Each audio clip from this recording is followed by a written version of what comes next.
You wish only to save your friends? Nothing more?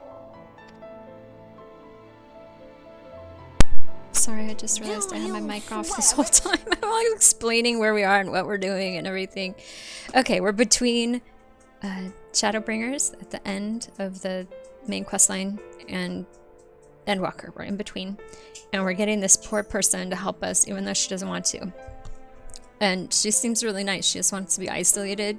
But we're like, no, you have to help us because our friends are dying back in the source world. Their soul and bodies are starting to separate. And we need to get their souls back into their bodies. I'm trying to get my dog to stop being a pain. Can you lay down, buddy? Lay down. Lay down. Otherwise he's gonna tap dance around on the floor. Okay, we swear it. Yes, we swear it. We're gonna use it for good only. Whatever it is you're gonna give us, I don't even know what it was.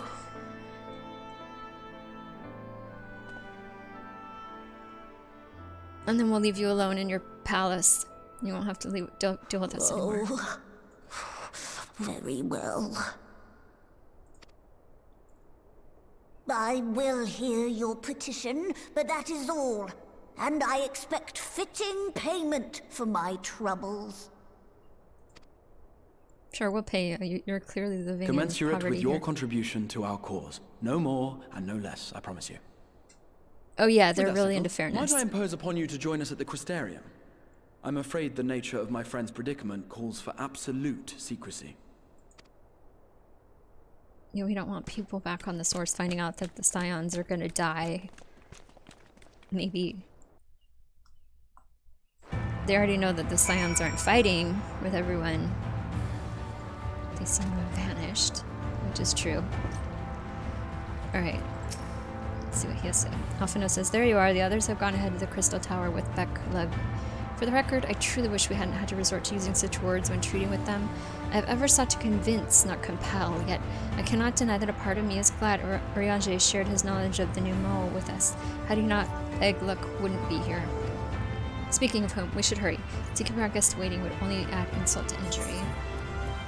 Alright, we're gonna go see her. Or them. You may now enter the Grand Cosmos. Okay.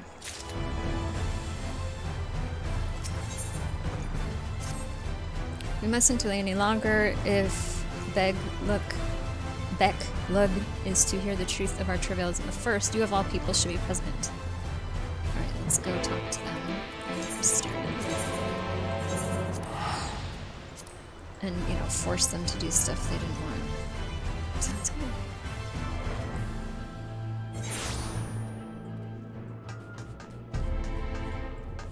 Let's go to Ocular, I think it's called. Yeah, Ocular.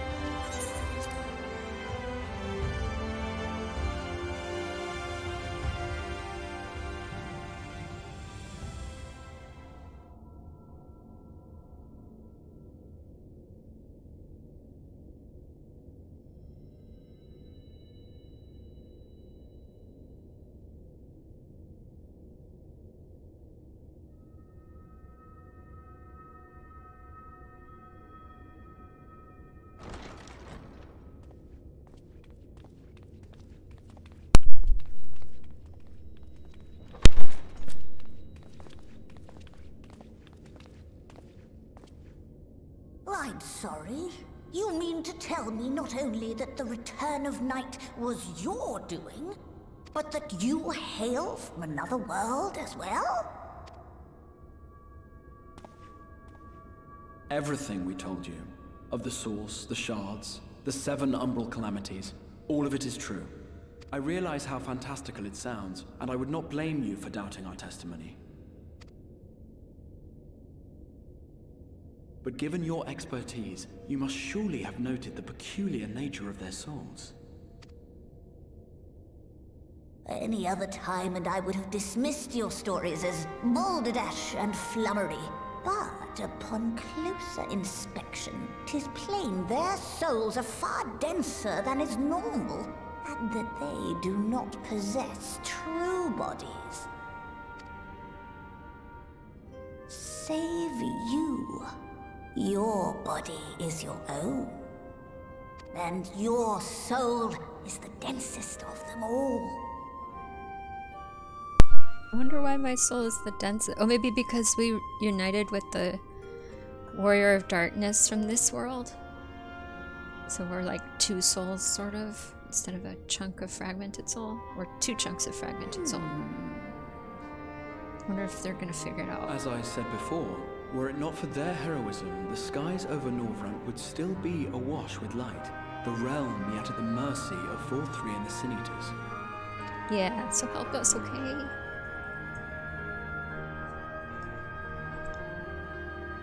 After all they have done for our home, seeing them safely back to their own, it seems the very least we can do.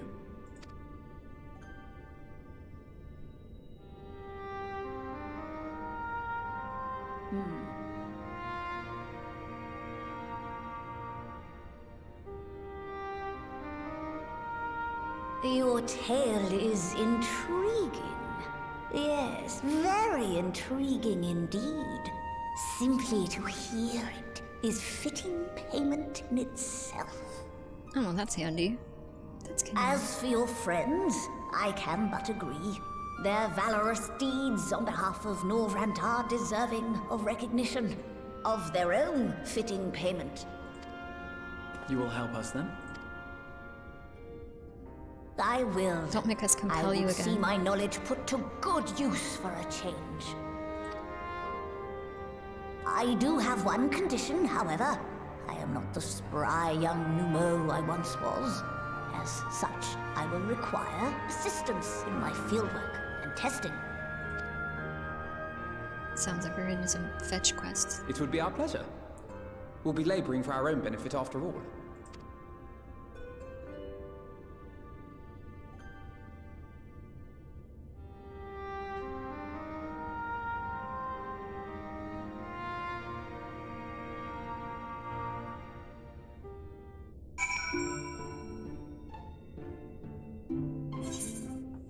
Alright, let's talk to them and see what else they need.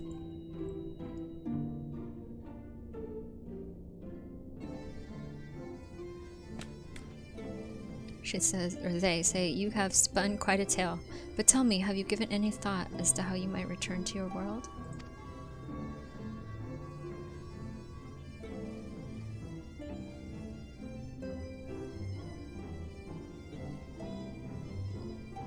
She says, White Orosite, you say? An intriguing proposition. Because they're thinking of putting the souls of all my friends into a piece of White Orosite, and then I physically transport that back to our homeworld. But one which fails to account for the present state of your souls, they say. They have become highly charged, likely as a consequence of having maintained tangible forms for so long. In such an energetic, unstable state, there's no telling what may happen to their souls within the Orosite. They could very well become immutable to transference, never to be restored to their bodies. Oh, that's bad. Glad she came along. They came along. Then Ishtola says, would it be possible to force our souls into a state of dormancy prior to transference? Beglug says, in theory, yes, but the soul is not a candle to be snuffed out and relit on a whim. Elise says, well, that sounds ominous. What exactly would rendering our souls dormant entail? Beglug says, in order to maintain a corporeal form, your souls constantly draw ether from our surroundings. This process must be halted and the resulting surfeit of ether removed. Your minds would ultimately be separated from these faux bodies of yours, rendering you incapable of interacting with the world around you. A cruel fate under normal circumstances, but one which will be rectified upon your return home.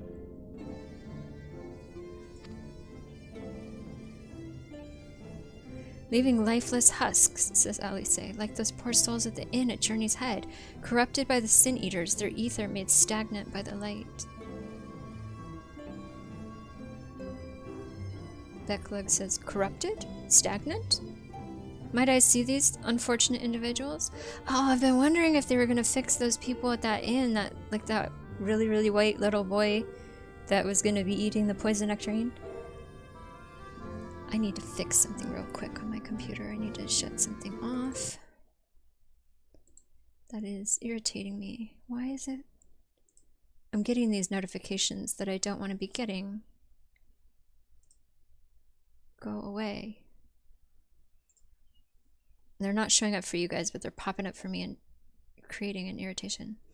Alright, they want to see these individuals. Why? Do you think you might be able to help them? Says the Crystal Exarch. Becklug says, I might, or I might not, but I shan't know for sure until I've seen their condition firsthand. Alice says, then I will be glad to take you to them, on the understanding that you won't do anything which might increase their suffering. She says, it was my faith in it was my faith in man I lost, not my compassion. Ooh. Pointed comment. Ishtola says, well, I see no need for all of us to accompany you.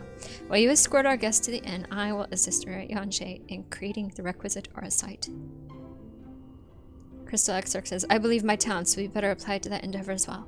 Might I leave the three of you to assist Becklug as necessary? Yes, let's fix those poor people at the inn. Alpha says, let's make for Amarang then. I agree. Let's give the kid a nectarine that's not poisoned. Although it's been like 2 weeks since I got the nectarine, they probably should go get a fresh one, you know.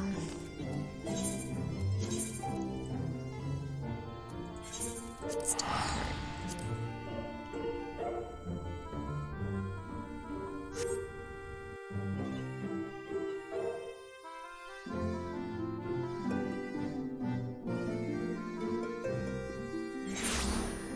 Alright, here we find ourselves again. With all these poor people. See, there's the spooky kid again. Howrick, my spooky friend. How are you doing? My bird is... I wanted to look at the kid, not all my pets and everything I have following us. There, the spooky boy. He just stares, even when people are murdered in front of him. I'm glad we came back to figure his problem out. Alright, Becklug. Fix it. Make him better. So, this is Howrick, is it? Yes, his etheric balance leans perilously toward the light. Towards stasis. Alphino says, what do you suppose will happen to him? Becklug says, not too bright, are you, boy? The same as all poor souls corrupted by the light. He will become a sin eater. Alice says, you don't know that. We've defeated the wardens and banished the light from the night sky. Howrick was completely unresponsive before, but now... Well, he's not looking real responsive right now, is he? Oh, mumble! He mumbled! He's making improvement. Becklug says, then perhaps there is yet hope. If I may, there is a treatment which I wish to administer to the patients. Alice says, what sort of treatment? Becklug, in the course of my studies of the soul, I once created a tonic, which could temporarily stimulate the ether in one's body. After some refinement, it came to be used by the Knights of Vobert. Then, for far darker purposes. Lest it fall into the wrong hands, I swore never again to make it, but for their sakes I'll break that oath. It is not like to reverse the stagnation, mind you, but it should offer some measure of relief. So it's not a cure, it's just gonna help him a little bit. But every little bit helps, you know? Alright, let's treat each soul. Hi, Totten. Here, let me give you some of this stuff. It'll help you feel better. He stares blankly. The tonic appears to have no effect. Well, maybe it needs a little time. Let's give it to this sleeping person, too. Oh, and that's when this person talks. What is this? Warmth I feel in my chest? Okay, so that person definitely made an improvement. What do we have over here? We have Voin, but we're still not giving it to Howrick. These other people, whatever. I don't care about the kid. I like him. He's extra spooky.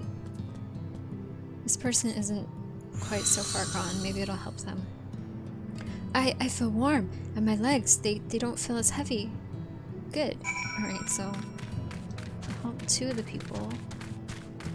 Look, my Netkin pet is standing on my hand. So cute.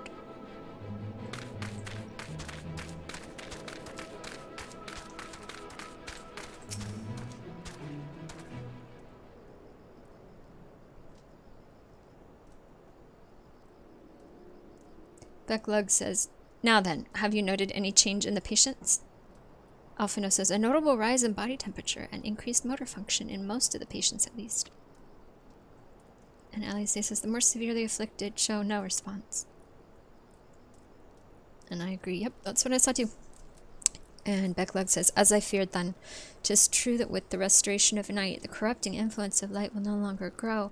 And yes, their bodies will naturally return to equilibrium given time, but this holds true only for their corporeal ether. Their incorporeal ether, that of the soul, is not so easily mended. Hold on, I need to write something down.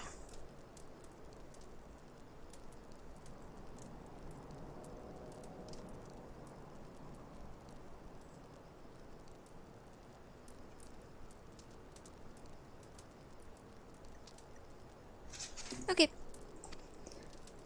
Alphino says, which is why those in the later stages of corruption, like Halric, appear unaffected by your tonic.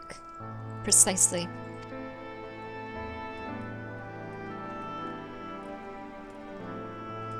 The boy's soul is too far gone, his mind held together by the finest of threads. Becklug says there's a chance he may one day recover, of course, but it could take years, decades even. Alice says, by the gods, he could wake to find himself an old man. Alphino says, a fine reward for his persistence, the opportunity to mourn the life he never had a chance to live. Alice says, no, there must be something we can do. Look, I realize this is not why we petitioned your aid, but do you think it possible we can find a way to hasten their recovery? Becklug says, maybe. Nor do I think it impossible that in treating them we might learn something of relevance to your own predicament.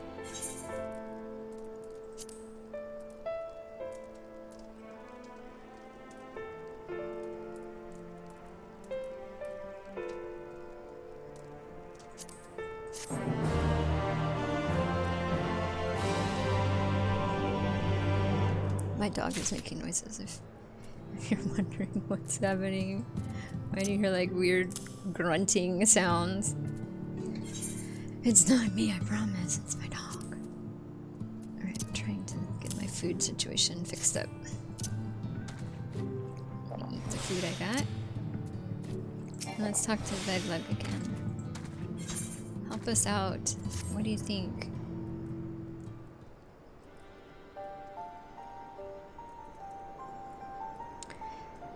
Becklug says, I suspect the Crystal Exarch has told you of my past, that I was once a mage of the royal court of Vobert, and that soulcraft was my field of study. The tonic you administered to the patients here is one of the fruits of my labors. I hope to do great things for the kingdom. But in the end, my knowledge brought only suffering, a plague the like of which none has ever seen. In the hands of unscrupulous men, what should have been my greatest triumph instead became my greatest shame. And I'll say, you mustn't dwell in the past, or now you have a chance to redeem yourself. Oh gosh, she doesn't have to redeem herself, like she didn't do anything wrong. Well, I'll say you shouldn't dwell in the past, I guess. I just don't want to make them feel worse than they already do. I know that only too well, says Becklug. Alas, the knowledge we require is steeped in such bitter memories. But let us return to the task at hand, finding a means by which we might revitalize these people's incorporeal ether.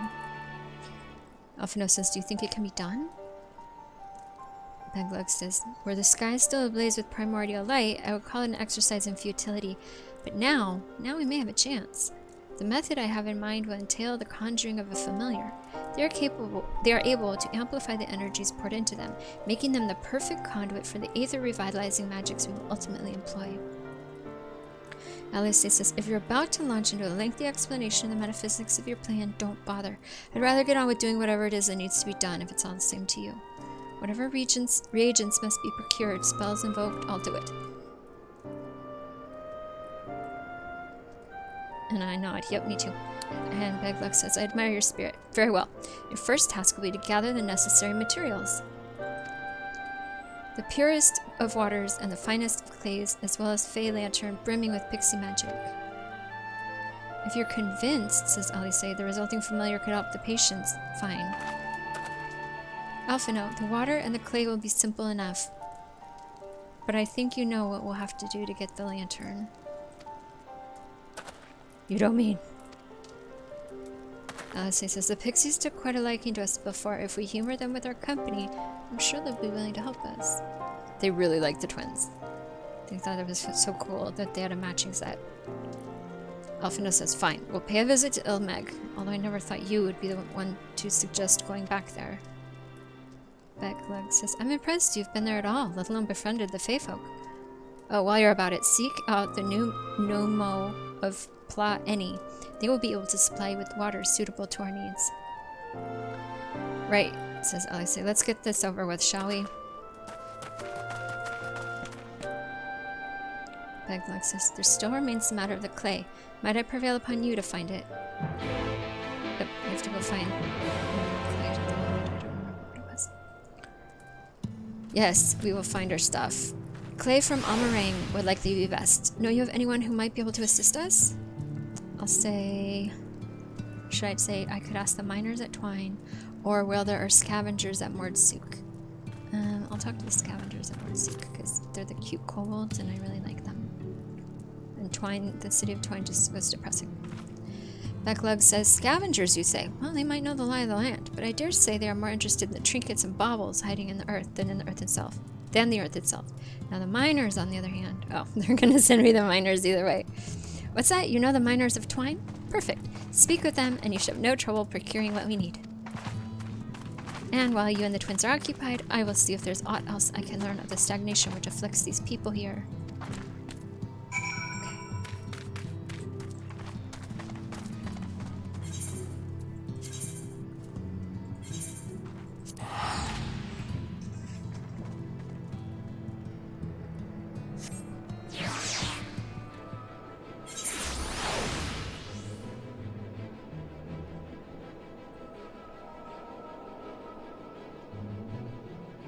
Alright, now I gotta go talk to this person.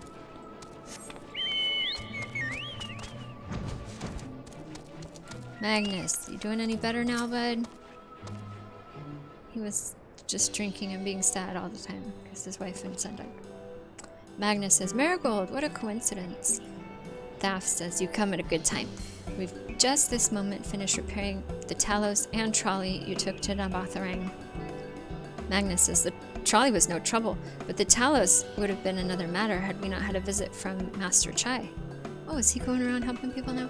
He offered us a share of the leftover building materials from Daedalus Stoneworks, as well as a few trade secrets to help us along. Good, he owes it to everyone, because he was one of those people, Master Chai was one of those people, living in Yulmore, that pleasure city, and throwing people off the balcony and being a turd, so he ought to help people. Jarek says, clever man, that China is. He seemed pretty keen on the ideas I had for putting the giant Talos to work. Like a giant trolley. He's so obsessed with the trolley. This guy's obsessed. But Magnus still refuses to see all the good we could do with it. That says you're entitled to your dreams, Jarek, but that doesn't mean you can go harassing our guests with them. Master Chai was just being polite. Aww, he really wants a trolley. Magnus says, and something tells me Marigold here didn't come all this way to talk about trolleys. What is it you need, friend? No, I'm okay. We can sit and talk about trolleys for a while. I think it'll be fun to ride in a trolley. Magnus says, I see, and this familiar requires clay from Amarang. Jarek says, well, look no further. If anyone could find you some clay, it's us. Saying that, says Thaf, it isn't exactly a commodity nowadays, but there must be some lurking somewhere or other waiting to be dug up. Magnus says, if I'm not mistaken, there was a time when they used to take the clay from Mount Baron mines to make adobe bricks.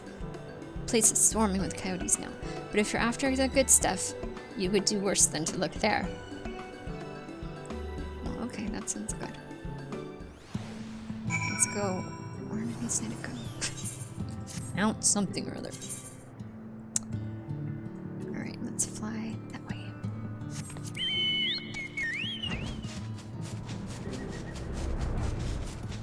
Dig up some clay and shoot at coyotes. I would never shoot coyotes in real life. Well, not never. I mean, if they're attacking my baby or something. Sorry, coyote. Coyotes are friends. Especially don't shoot or hurt possums. They eat ticks, and they don't get rabies, and they can't pass on rabies. And possums are just generally cool animals that really don't harm anything. They just look scary, especially when they open their mouth to hiss at you like they're eating your cat's food and you open the porch door and it's like and it's really creepy. Also though, possums have so much bacteria in their mouths that if they bite you, you're getting an infection. You just are. They just injected you with tons of bacteria. So don't touch the possum. I like possums. I wish I could pet them. We get possums and raccoons. And they come to eat our cat's food. I try to bring it in at night and make sure he gets the food during the day and all this, but they always come to our house. And we get stray cats too. We get all the things.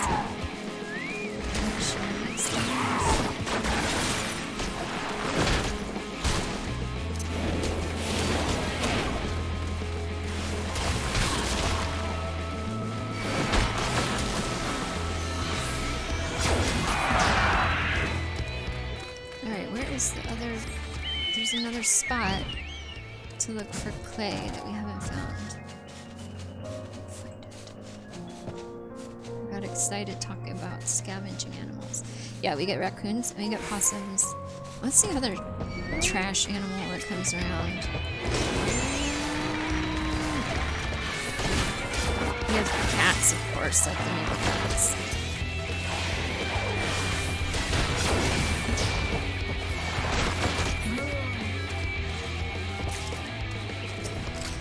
Alright, clay.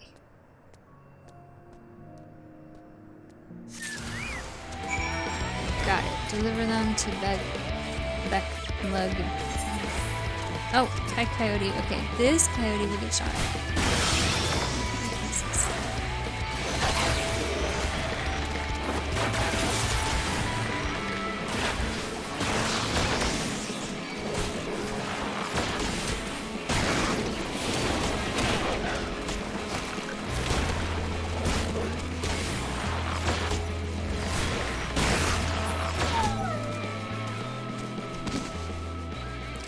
Back to our friend.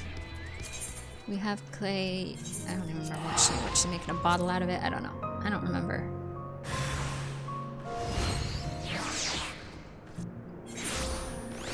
Alright, we got your clay. You want to hear about a trolley? Alright, Beglug says, the twins have returned, and in one piece at that. I was convinced the pixies would at least turn one of them into a garden ornament. But no. You have the clay, I take it? I really do. It's not that, though. Here it is. Here you go.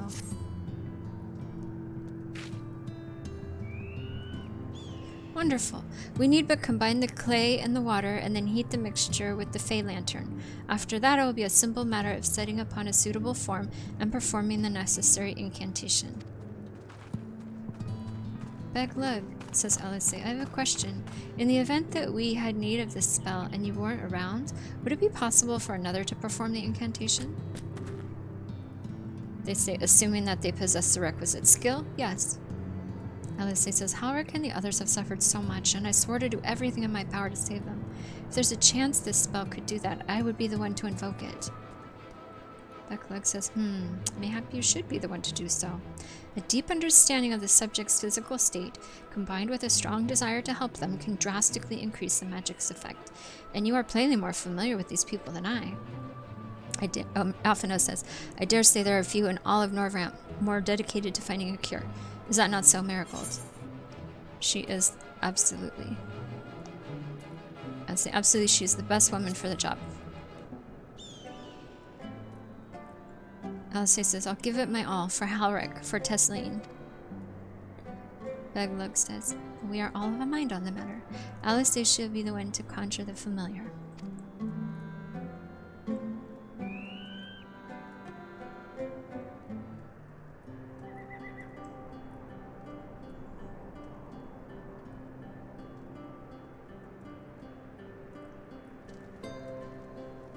Let us begin.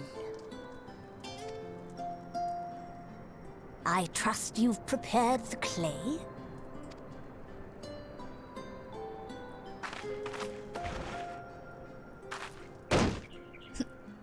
There it is. Very good. Now, I would have you sculpt for me a porksy. A Porksy? Plump, with floppy ears and a short curly tail. Those are those flying pig things, I think.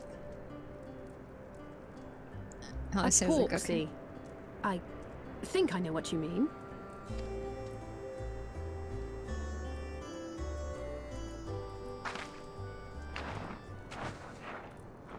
Mine would look like a monster. There we are. How's that?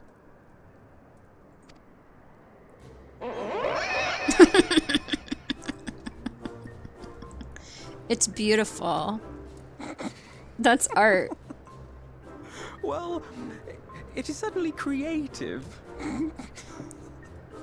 There's no denying that.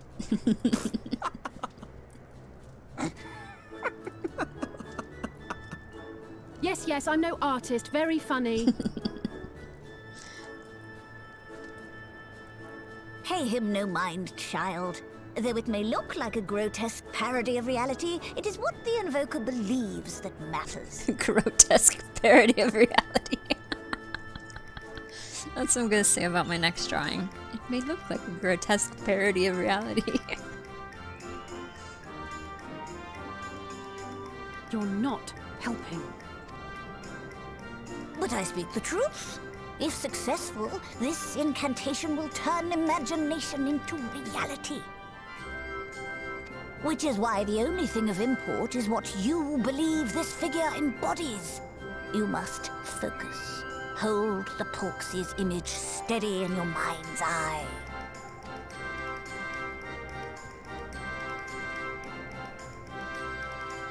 Now then, as I taught you, relax and allow your energies to flow.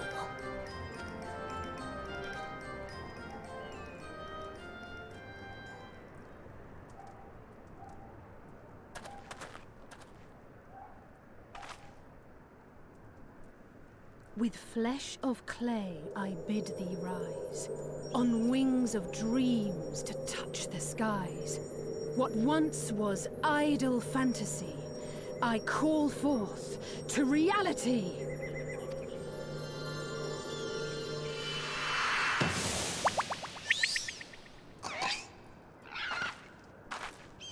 She did it. Not bad for a first attempt. I think it's really good for a first attempt. Now, let us see what can be done for young Halric. Let's turn him into a flying pig thing.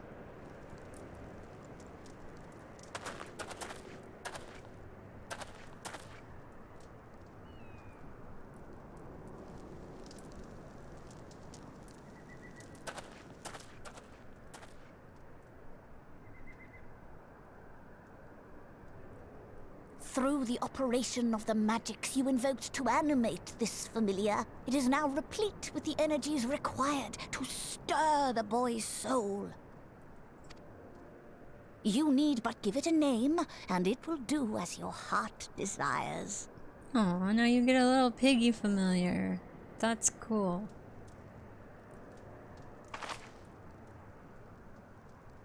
A name.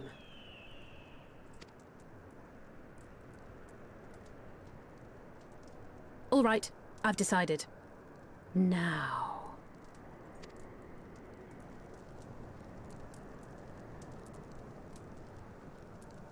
Go, Angelo!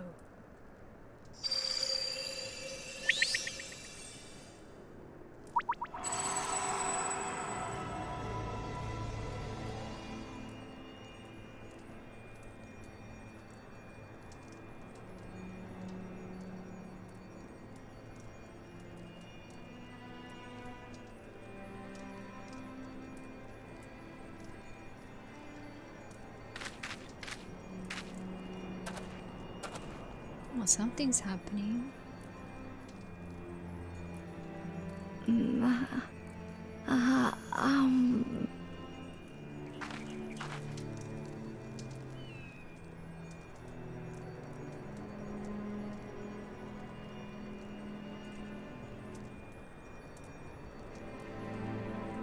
Mother,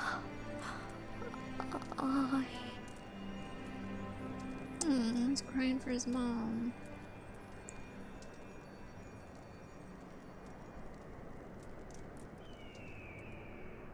Oh, and then he just went back to how he was.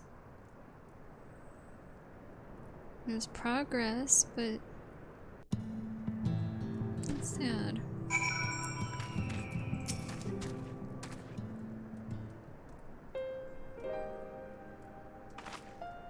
Alicia says, "How is he, Beglug? Did it work?" She says, "I believe it did. You and your fledgling familiar have done well. If my eyes do not deceive, a hint of color has returned to his soul." "Gods," says Alicia, "I would jump for joy if I weren't so exhausted."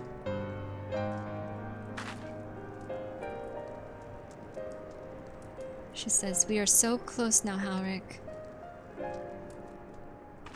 Beglug says, "As you are even now in the process of discovering, this magic asks much of the invoker.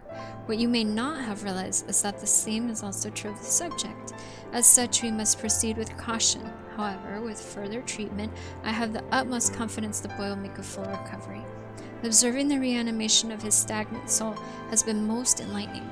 I will need time to put my theories to the proof, but I believe I can fashion a spell to procure the opposite effect, that is, to induce stagnation." Alphino says, "Thus enabling our safe transport back to the source via Auracite." Alicia says, "A thought occurred to me about this treatment." Beglug said, "When the soul is rendered dormant, the mind is separated from the body, then a person becomes incapable of interacting with the world around them. Does that not sound a lot like some of the tempered back at the source?" Alphino says, "Not really. It's the fate of most tempered to become slaves to primals, save in a handful of cases. Or am I missing something?" Oh, she's thinking of that little kobold. She's thinking of him. That he kind of got... He just stares. He doesn't do anything. He just sits there. He's so sad. Alistair says, "If I can master this technique, the art of revitalizing the soul, I know of at least one in the source who could desperately use such a treatment." Gubo, that was his name, or Gubu, Gobu. And he saw his parents, he was a kobold, and we found him running around the military area, and his parents were sacrificed to bring a primal. And he went to the place where they were sacrificing him. We finally found the location, and his parents were dead, and he's like, wake up, why don't you answer me? I came for you." And it was so sad, and he's like, wake up. And the more he yelled and became emotional, then his emotion triggered the crystals that they had saved for the primal, and he ended up summoning the primal. And then after that, we weren't sure if he'd been tempered by the primal or not, because he just sits there and stares. Like, I guess he'll eat and stuff, but he doesn't, he's just catatonic. So, and LSA's gone back to visit him, and we want to save him, of course, and I'm so glad, because that happened, during, like, Heaven's Word or something? It happened a while back, and they never resolved his story, so I'm glad that we're finally gonna find out what happened to little Goku. Alright, she says, "If I can master a technique, the art of revitalizing the soul, that I know of at least one in the source who could desperately use such treatment." And I said, I know, it's Gabu. That's his name.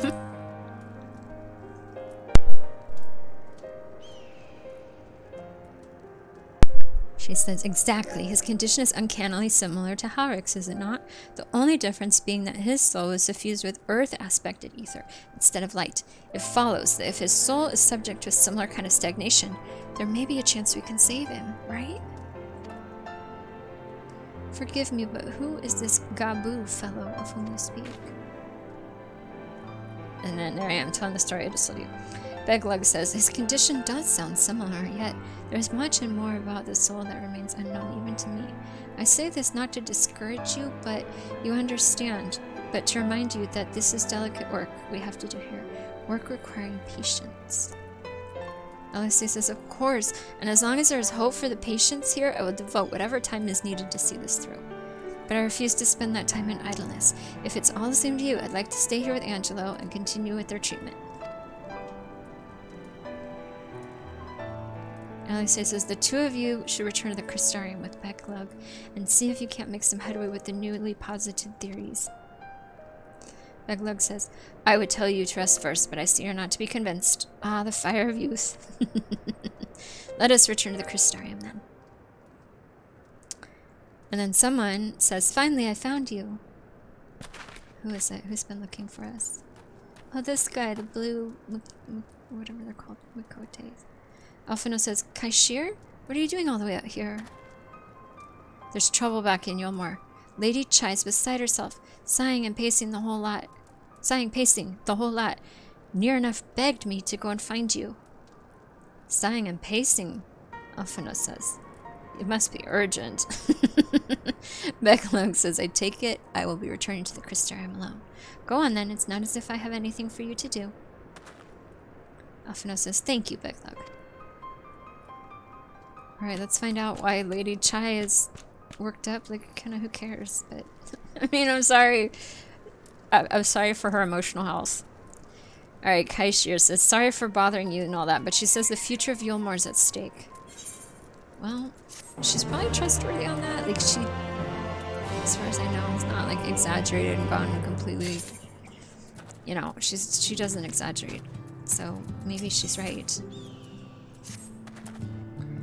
Kaishir says, Lady Chai's up in the parlor. Best not keep her waiting, eh? Yeah, totally. Let's hurry or something. Alright, to Yulmore we go. To find out why Lady Chai is upset. I want a little flying pig familiar. It's so cute.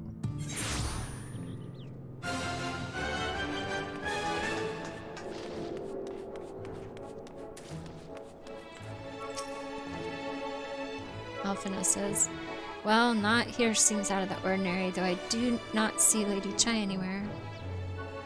Kaishir says, probably pacing around outside again, staring off into the distance and all that, sighing.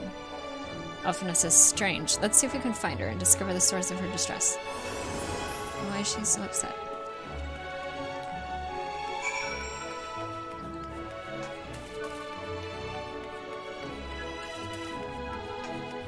Can I get on my bird? No, I can't. I have to run. Run on your own feet. It's so unfair. Alright. Here she is. At least they have a nice view as they throw people to their deaths.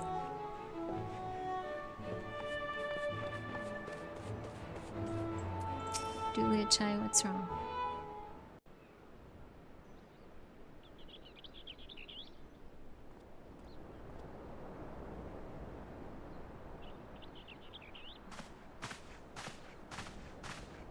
Oh, thank heavens you're here. Lady Chai, whatever is the matter? I knew not where else to turn. Oh, this is all too much for my poor heart to bear alone. Alone? What of Master Chai? But that is the very reason I summoned you. He's gone. Gone. What? What happened? I thought he was out helping people. It all began after the events at Mount Golg. With Lord Vorthry out of the way, we all agreed that a new leader must be chosen. And so you held an election? Yes, well, sort of. Not a single person volunteered to stand, you see. After a lifetime of leisure, we free citizens have grown somewhat indolent. Readapting to the harsh realities of life is trying enough, but to take charge of a broken city as well? No one wanted such responsibility. Nevertheless, Yulmore could not well do without a leader, and so we decided that anyone and everyone should be considered a candidate. And after we cast our ballots and tallied the votes, the mayorship fell upon my dear husband. Well, given the manner in which he orchestrated the construction of the giant Talos, none could deny his leadership qualities. But even before then, he had proven himself at Daedalus Stoneworks, don't forget. He is more than qualified for the role. The perfect choice. Indeed. I told him as much when his victory was first announced. But perhaps I was too forceful in my attempt to encourage him. For shortly after that, he vanished without a word.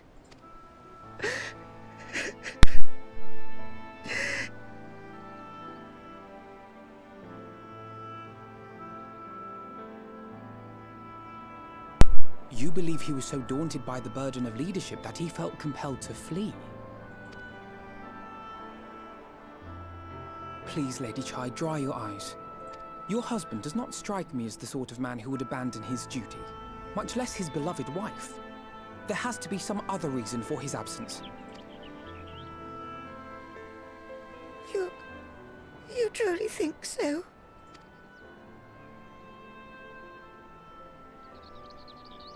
What about you? What do you think has become of my husband? We know he was out helping people. Alright, so I don't know, but whatever it is, he won't have fled.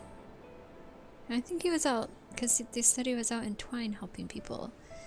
So maybe he, like, got stuck somewhere or captured. And there you have it, Lady Chai. You needn't worry. Master Chai loves you more than all the world, and he will return. Wherever he may have gone, rest assured we will find him.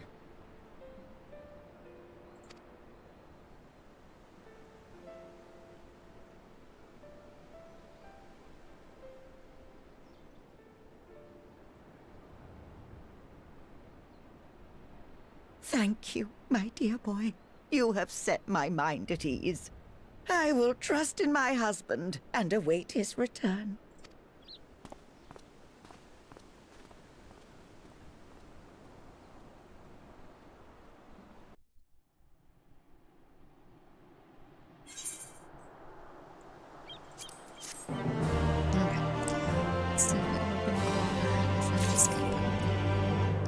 They need a mayor or something. Lead these people. Alphina says it makes no sense for Master Chai to have left without a word, and even if he had, he would not have done so unobserved. Someone here will have seen something, I'm sure of it. We should split up and inquire as to whether anyone saw him leave, or failing that, if they have any idea where he might have gone. I'll meet you at the Glory Gate to compare notes. Alright, let's do that. Let's find out from people what they've seen, if they saw him leave. She says, Master Chai? Well, yes, I spoke with him recently, though I recall he was in a rather dour mood, concerned about Yulmore's neglect of industry, you see. With Lord Vauthry's apparently inexhaustible stores of meal, and no great need for money, it's little wonder our businesses were all but forgotten under his rule. But I assured Master Chai that the Boutique of Splendors will do all it can to contribute to the revival of trade here in Yulmore, which seemed to satisfy him. He took his leave soon after. Your exchange with Moen has taught you about the stagnant state of business in Yulmore. Alright, we now know about the stagnant state. Let's see. Splendors vendor. Can buy stuff? Oh no, I need these tokens. Okay. I don't have tokens of that kind. Alright, now I have to go to the buttress. Let's see if we can find it. Let's see. The buttress. There it is.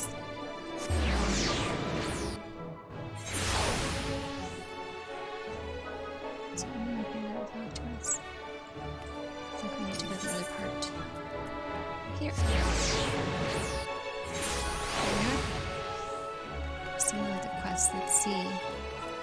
Hi, Ondo. He seems overjoyed to see me, but I'm gonna leave him for now. We'll come back another time, maybe. Let's see, we have to go this way.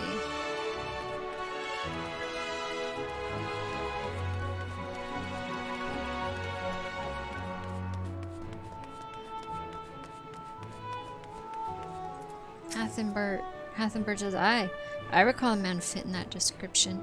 Asked to speak with the poor buggers lately come from right. Said he wanted to know the state of things down in the derelicts. And you can be sure we gave him an earful. Lack of food, medicine, clothing. There's plenty to tell. We hunt high and low for whatever we can scavenge, and it's barely enough to fill our bellies. But folk here don't just want to survive, they want to thrive. When he heard that, he started mumbling to himself. Something about finding us work, I think. Fair play to him, though. Not content with having his ear chewed about the derelicts, he asked about the other settlements and all. After that, I can't really say.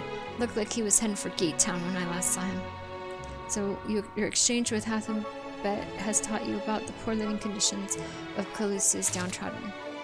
So it sounds like he was accepting his role as mayor and like trying to find out what needed to be done and talking to the people. So it sure doesn't sound like a guy that was running away. It sounds like someone who was trying to take up the mantle and do his job.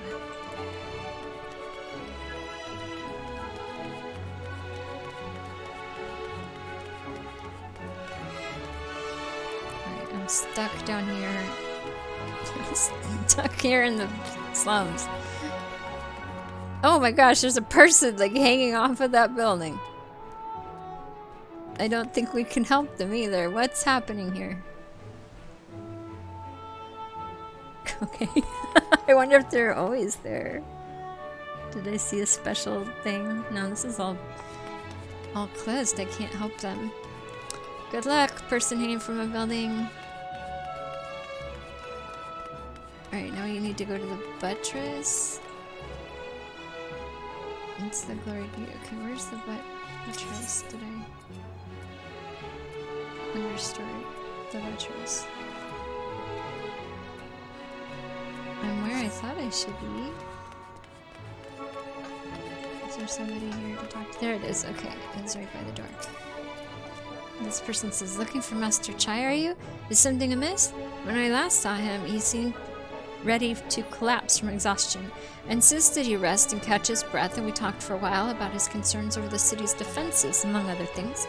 He made more than a few valid points. Many of our men are still recovering after your confrontation with Lord Vothri, and finding General Ranji in a heap in the middle of the plaza shook us all to the core. The man commanded no small amount of loyalty, and some of our longest-serving soldiers seem lost without him. Indeed, a number of them left. Yeah, well, sorry, I had to kill him. Not that we blame you, of course. Without you and yours, we would still be blind to the error of our ways. Anyway, funding permitting, I proposed replenishing our ranks with volunteers from the derelicts and Gatestown. We have a duty to protect not only Yulmore, you see, but the surrounding regions of Calusia as well. And I, for one, would welcome any man or woman willing to take up arms for that cause. Indeed, I told him as much, and he seemed relieved to hear it. It was on that note that we parted ways. He headed outside, as I recall. Alright, your exchange with Corin taught you about the perilous state of Yulmore's defenses. Alright, we got all kinds of stuff. We have information. He was getting all kinds of good advice from people on how to run the area. Ah, there you are, says Alphino. How did you fare? Have you learned anything which might offer a clue as to Master Chai's whereabouts? Oh yes. He was finding out information on all these things. Interesting. He apparently paid a visit to the Queen Bee as well. Well, that's that gossip person. They discussed the possibility of granting admission to customers from outside Yulmore, an idea to which the proprietor was surprisingly receptive. Well, hey, if they got money, right? Sounds like he's got big plans for the place, says Kaishir. Yulmore, I mean, not the Bee. Alphino says, perhaps, but the question remains, where did he go after leaving the city?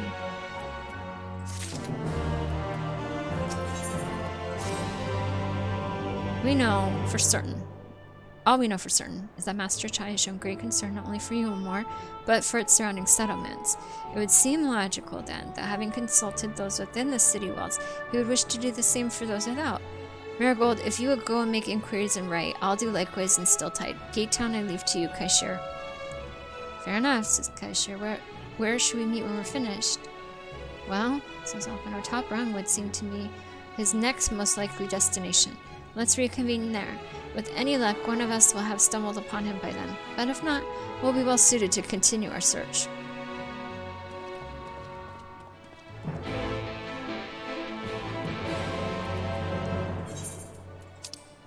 Alright, we'll go over to right and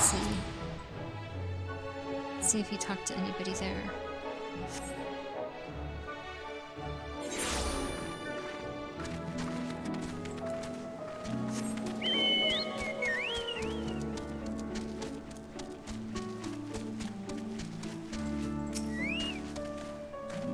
This guy says, no, the name doesn't ring any bells. But there was a rather dapper-looking Mistle gentleman here not long ago. He wanted to talk about relations between Wright and Yulmore, or rather the lack of them. We lost a great many people to their promises of meal and the chance of a lavish life among the free. And Vothri thought to take even more from us, conscripting the few able-bodied men we had left to guard his paradise. I needn't tell you what happened when the Sin Eaters came. Such things are hard to forgive. But Vothri's gone now, and we're curious to see what will become of Yulmore in his absence. That's what I told your friend. Chinez, was it? And I'm sure the others said the same. Not what he wanted to hear, I suppose, because he left soon after. That was that. Yeah. That's about what we could expect to hear from him, from everybody, though. If he's surprised by that, he's not very brave. He might have gone somewhere, though, if he got overwhelmed by the responsibility. Because he does get overwhelmed with self-confidence issues. We've seen him do that before. Oh, we're supposed to go out from here. Maybe I should take the elevator. Can I take the elevator?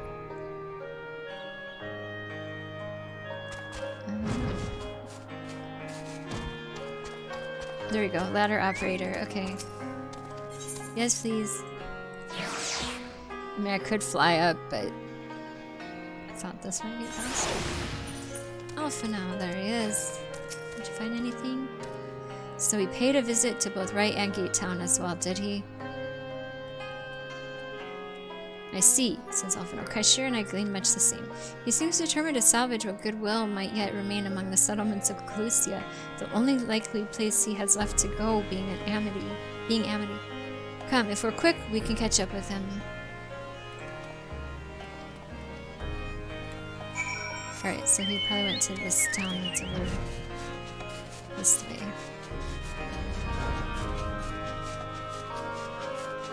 Tracking down this guy, I'm so excited.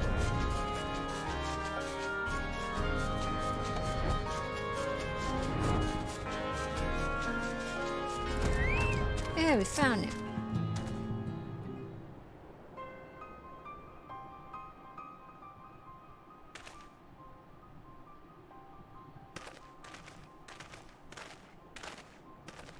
China says, Marigold, Alphino, Kaishir. Well, what are you doing here?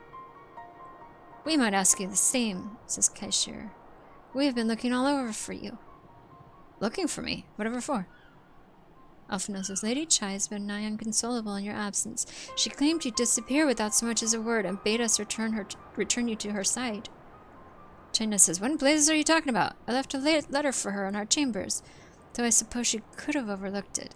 And when she gets an idea in her head, I can only apologize.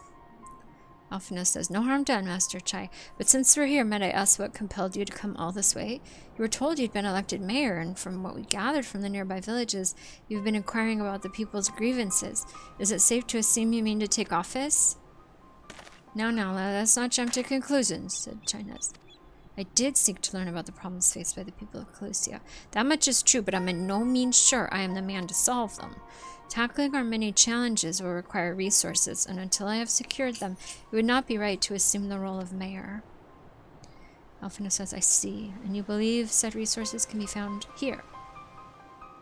He says, indeed. The people's grievances are many, but in the course of my inquiries, I've already met with several individuals willing to lend their aid in addressing them. However, there remains one individual crucial to my plans, a man whose counsel might yet make mayor of me. Alphino says, with respect, such forethought is in itself proof of your suitability. The city needs you, Master Chai, and I'm certain this man of whom you speak, whoever he may be, will reach the same conclusion. For what little it's worth, we will vouch for you, should he require convincing. And I say, we believe in you, Master Chai. And I make the punching motion. That's good. Chai says, I don't know what to say. Kaishir says, you don't need to say anything. You've got your actions to speak for you. Kaishir says, for as long as I can remember, all I ever wanted was to make it into Yulmore. But that dream's gone now. Burst like a bubble. Or a boil, more like. Anyway, outside of repaying Master Alphino, I haven't had a clue what to do with myself. Spent most of my days in a daze. But you've been running up and down, trying to find a way to fix this mess for everyone. and I reckon you can do it. You've got this lot up Mount Gulg, didn't you? How hard could marrying be? You're gonna steer Yulmore to a better future. I know it. And I want to help. Properly help. Do something that makes a difference. I don't know what it is yet, but I'll work it out in a way. If you let me come with you, that is. China says, sure, you give me entirely too much credit, the lot of you. But I can't deny it gives me heart. Come then, let's press on together. Kaishir says, thank you, Master Chai. China says, but we mustn't get ahead of ourselves. Yulmore needs more than a man with good intentions, which is why I'm here, to find one with the experience needed to see the city thrive. Alphina says, who is this man exactly? And are you certain he's here in Amity? Rendon is his name, and yes, he is, or was. I scarcely began to explain myself when he decided his time was better spent elsewhere. He served as chief advisor to Vothri's father when he was in office. If Ranji was the mayor's right hand, one might say Rendon was the left, and between them they kept Yulmore on the road to prosperity. The city needs more than a mere man of business, which is why I must find him. Alphina says, but even if you do, what makes you think he'll listen? Oops, I clicked through. China says, yes, I suppose that makes sense. Perhaps we should start with Tristel then. As I recall, you made rather a favorable impression on him. I'm certain he would be willing to talk to us.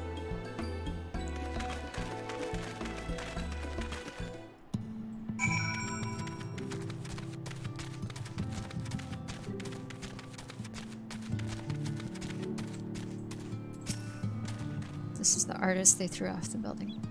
Tristel says, greetings, friend, and you too, Master Chai. I presume you're here to ask after Rendon? I couldn't help overhearing your earlier exchange. China says, yes. Well, with Vothri gone, Yulmore wants for a leader. Should no one rise to the challenge, the city could very well collapse.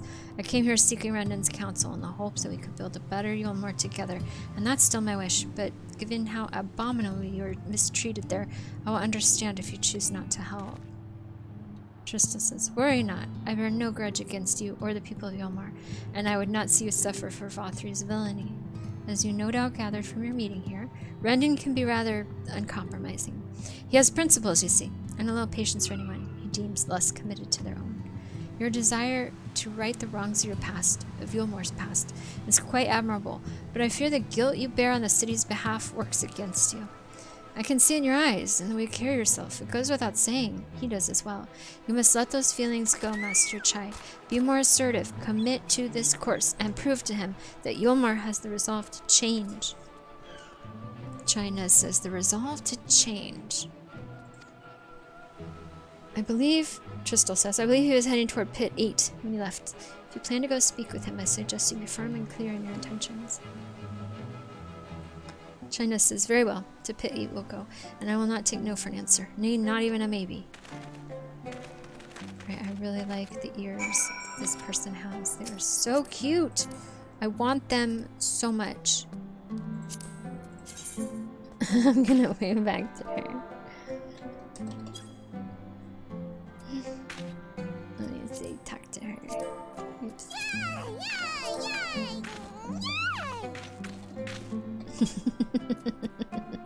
They're so cute.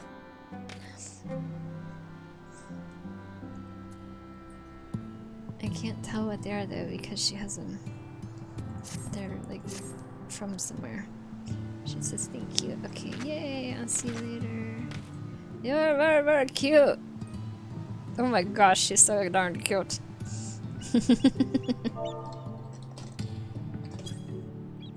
Aw, hug. We can hug each other. Lalafell friendship. So cute. Alright, off I go. After that. I looked up online how to get the fox ears. It's for me it's really hard. Like I started it. But you have to wait for these things to spawn, and I waited and waited and they didn't spawn, and I'm not gonna like hang out for hours and hours waiting for stuff to spawn. I just don't know. There's a couple different ways to get it, but they all seem difficult. Or one is from a event that like ended 2 weeks ago, so I gotta wait a whole year for that. Well, it's you again. Alright, Rendon. Ooh, he looks grumpy. Well, I see you've invited your friends. Need them to fight your battles for you, do you? Rude. No, I didn't invite them, as it happens. Though they are indeed my friends. Well, not only mine, but every true Yulmoran's. They are the ones who awakened us to the truth, to Lord Vorthry's villainy.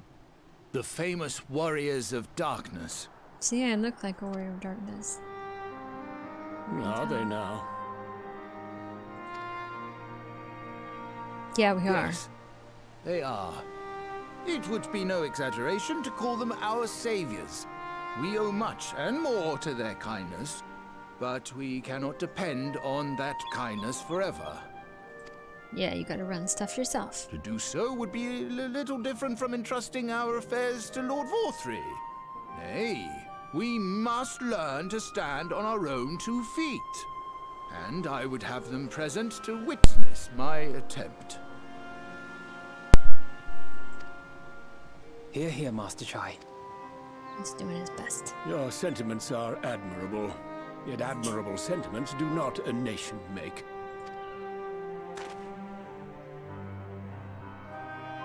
In my capacity as advisor, I once strove to build a better Yulmore. Gave honest counsel to my superiors, drafted laws for the benefit of one and all. But in time, my values fell out of favor. There was no need for them in this paradise Vorthry was creating. And so I left my homeland behind. But you, Chai News, you were content to wallow in indolence under Vorthry's auspices. And so I cannot help but ask myself what manner of nation you intend to build. That's a valid question.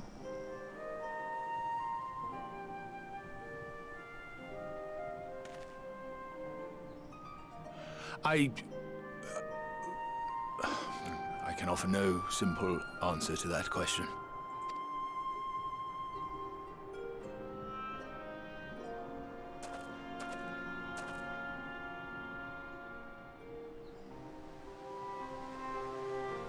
But this much I will say.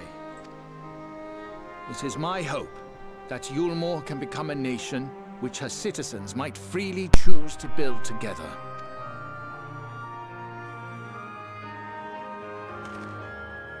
A great many people, myself included, flocked to Yulmore seeking sanctuary. The alternative being to live in fear and die in pain. It seemed an easy choice. And sanctuary we found. As much food and drink as we could ever want. Secured at the cost of the surrounding villages. Little wonder the people gathered at our doorstep, begging to work among the bonded. The free were blind to it all, of course. Content to, as you say, wallow in indolence. In ignorance. Were I mayor, I would first take stock of the city's resources and see that they were assigned equitably. Our days of reckless consumption are behind us. The distinction between free and bonded died with Vorthry. The needs of rich and poor alike must be considered if our nation is to survive.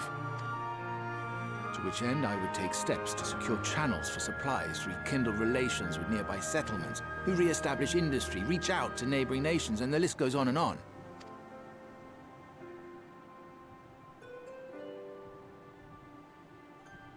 But I am no ruler, nor even a politician. I am an entrepreneur. My expertise lie in planning and profit. I haven't the knowledge or experience to run a nation. Please, Rendon, will you not help me? Together, we could solve the city's problems. Build a Yulmore for the people.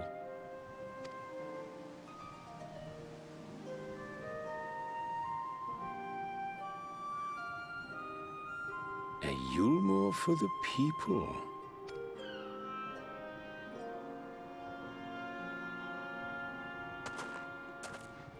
I rather like the sound of that.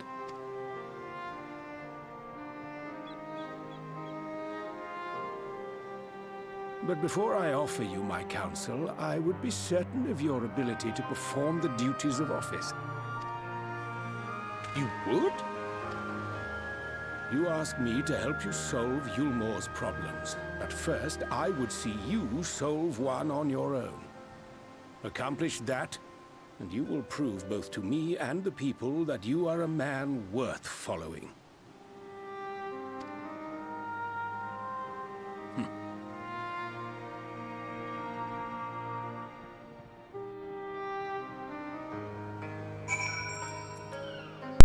Alright, let's talk to him and see. Has to prove his worth.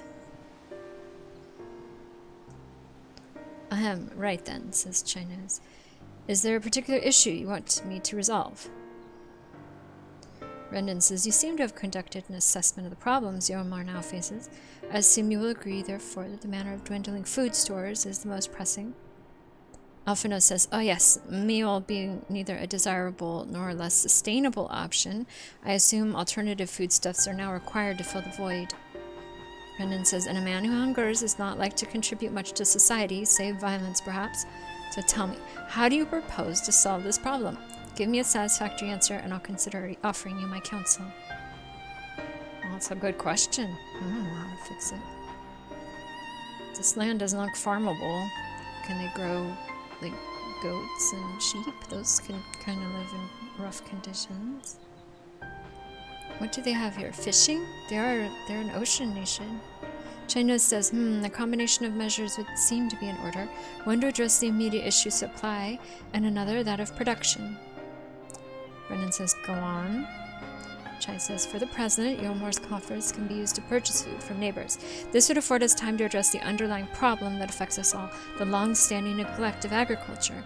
The villages that once served as sources of trade for foodstuffs must be repopulated, their means of production restored. This assumes, of course, that we can rekindle relations with our neighbors, guarantee security and stability in the region, and most importantly, find people willing to leave the city and take up the rebuilding effort. Renan says, my, think of all that by yourself, did you? Rude. Chai says, well, yes, it began as a rather abstract plan I drafted some time ago, after speaking with the people of Yulmore and the nearby settlements. Renan says, you've impressed me, China. China says, I have? Well, that is a relief. Renan says, oh, you haven't secured my support just yet, only my attention. Grand plans will not be enough to persuade the masses.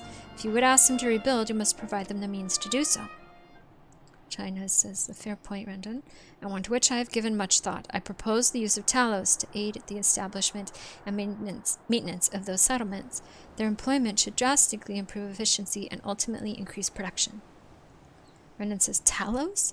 But Daedalus Stoneworks closed their doors years ago. Without a ready supply of the necessary equipment, the people would starve before your plans could be put into effect. Chino says, well, as the heir to Daedalus Stoneworks, just so happens that Talos are my field of expertise, and with a little help, I'm quite certain we can acquire what we need just in no time at all. Cool.